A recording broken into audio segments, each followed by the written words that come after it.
kwitwa ikimenyetso cyane niko Imana yambwiye ngo ukwezi kwa gatandatu kwitwa ikimenyetso Ruferedi baguhe Bibiliya cyangwa ukoresha telefone na Samuel yahageze umuhanuzi w'Imana uhanura bugaca bisohora turaza kuguha mikrofone usengere abantu mu kanya uku kwezi kw'ikimenyetso ndebere Ezekiel igice cya 9 umurongo wa 4 hanyuma turaza kureba no mu ngoma za kabiri igice cya 32 umurongo wa 24 Ezekiel igice cya 9 umurongo wa 4 yego turasanga ijambo ry'Imana rigira riti nuko Uwiteka aramubwira ati genda unyure mu murwa hagati muri Yerusalemu maze ushyire ikimenyetso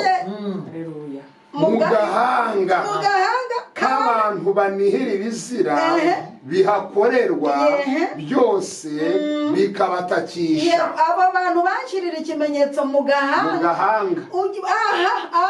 ikimenyetso mu gahanga ubanza ugicatarike ku bantu banihira ibizira biri kuhakorerwa umva ingoma za 2:32-24 yego kwezi twinjemo Imana arambwiye ngo twinje mu kwezi kwitwa ikimenyetso igiye gushyira ikimenyetso ku bantu bayo ntawe ikimenyane kidakora igiye gushyira ikimenyetso ku bantu bayo igiye gukora ikimenyetso kugira ngo n'abakwanga bakirebe bamuhare Imana izanye ikimenyetso ku bantu kandi iragishyira ku ruhanga ni kuri tere ahantu hagaragara ingoma za kabiri igice cya 32 umurongo wa 24 ingoma za kabiri igice cya 32 umurongo wa 24 turahasanga ijambo ry'Imana rigira riti muri iyo minsi Hezekiya ararwara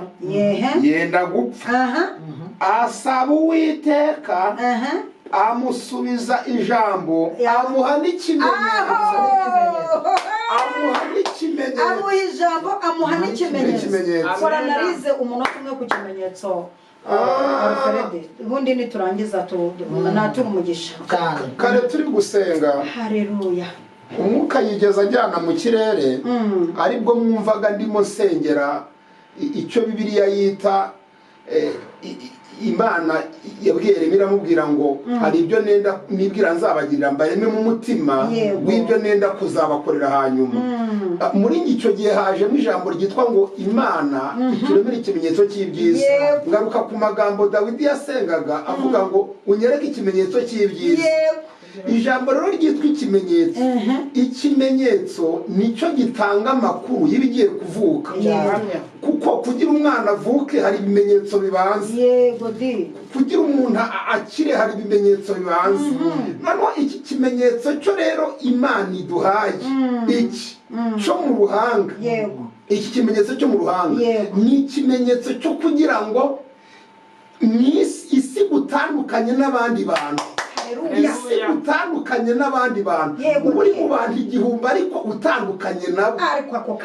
uri muri miliyoni y'abantu utandukanye nabo uture mu murenge utandukanye nabo ngo ni ikimenyetso gitandukanya ubwoko bw'Imana n'abandi bantu ni ikimenyetso gitandukanya abasizwe n'abatarasizwe ni ikimenyetso gitandukanya abatoranijwe n'abataratoranijwe ngo ni ikimenyetso kije kudutandukanya n'abandi ku buryo muturebera kuvuga ngo dore bariya bantu mu bwoko butuye ukwabo kubera ikimenyetso Imana idusizeho kandi iki kimenyetso ni ikimenyetso gikumira umurimbuzi kugira ngo inkota y'umurimbuzi itaza kutugeraho ni ikimenyetso kandi iki kimenyetso nanone isanga ufite ikimenyetso kandi iki kimenyetso nanone ni ikimenyetso kije guhamiriza abantu ko iby'Imana yababwiye ari ukuri no kubisohoza izabisohoza ukwezi kwa gatandatu tukwakiriye nk'ikimenyetso umugore wateraniye muri iri teraniro ukwezi kwa gatandatu tukwakiriye nk'ikimenyetso ku mugabo wateraniye aha umusore n'inkumi aha ndetse n'abana bato ndetse n'uri mu nda ntega amatwi anyumve ikimenyetso turacyakiriye kandi iki kimenyetso kigiye kudutandukanya n'abantu biyitiriye ibintu iki kimenyetso umurimbo umurimbuzi naza azacaho agende. Iki kimenyetso cyakoze mu gihe Rahabu yavuze ngo muzanyiza, batishyira ikimenyetso ku idirishya cy'umugozi utukura, nituza kurimbura iki kimenyetso kizatuma tutaharimbura. None twakira ikimenyetso gituma tutarimbagurika, twakira ikimenyetso gituma inzara itadukandamara, twakira ikimenyetso kidutandukanya n'abajorokone, twakira ikimenyetso kidutandukanya n'abahanuzi b'iki gihe. Haleluya. Ndashyira ikimenyetso ku ngo zanyu, ndashyira ikimenyetso muri parikingi, ndashyira ikimenyetso kuri konte zanyu, mbatuyeho umugisha w'ikimenyetso, ndashyira ikimenyetso kuri birote y'abana bawe, ndashyira ikimenyetso kuri kontake, ndashyira ikimenyetso mu kibanza cyawe. Yebabawe n'aborozi mufite amafamu hashyizweho ikimenyetso, ndashyira ikimenyetso mu mafamu yanyu, ndashyira ikimenyetso ku butaka muhingamo, ndashyira ikimenyetso ku mashopu yanyu, ndashyira ikimenyetso ku mishahara. Yebabawe ndashyira ikimenyetso muri za saro zanyu, ndashyira ikimenyetso muri sale manje, ndashyira ikimenyetso aho murara, ndashyira ikimenyetso arapaya zenekeye. Umuntu waguteye ubwoba nuko nta kimenyetso wagiraga, ariko noneho ikimenyetso kirabonetse bagize ubwoba. Uwagusuzugura ikimenyetso kitaraza, ariko noneho Uwiteka ashyize ikimenyetso kuri wowe. Tobegorebo karame totekerebo tashayiregerebo. Ikimenyetso kigera ku birenge byawe, ugendane n'ibimenyetso, kigendane n'ibiganza byawe. Uwiteka nashyira ikimenyetso ku rutoki rwawe, bamenye ko umufiyanse yabonetse. Uwiteka nashyira ikimenyetso kuri yawe, ukwakira kuri gesha amenye ko ibimenyetso byahageze. Wakwezi wakwezi kwa gatandatu n'iminsi 30, kuva ku itariki ya mbere kugeza ku ya 30. Dushyize ibimenyetso kuri buri munsi. ndashyira ikimenyetso kuri buri munsi. Uwiteka arampamagara mpindura umushumba urambwira ngo akanwa kanjye kazatura ibintu biza kuva ku itariki ya mbere kugeza ku ya 30. Buri munsi ishyizemo ikimenyetso cy'ibyiza kuri ubu bwoko bwateranye n'abana babo. Shyize ikimenyetso ku ruhanga rwanyu, shyize ikimenyetso mu maraso yanyu. N'indwara niziza zisange mufite ikimenyetso. Ibi byorezo n'ibiza bya Ebola n'ibindi bisange hari ikimenyetso. Ndashyira ikimenyetso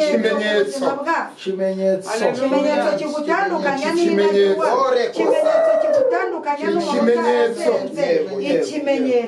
ikimenyetso Hallelujah. Ikimenyetso ugendana, mbega ikimenyetso kuri konte yawe, mbega ikimenyetso mu gatabo kawe,